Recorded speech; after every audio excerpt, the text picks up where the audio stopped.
Guys, meron tayong second bird. 21 pa lang, 20, 820.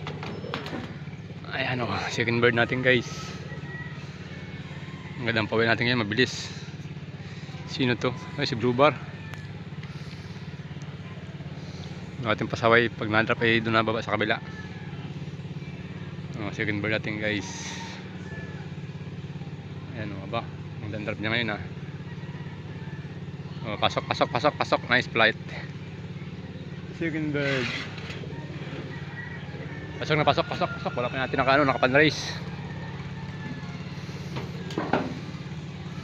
Mga 1,000 ito, 1,080. Estimate speed natin 1,080 ito.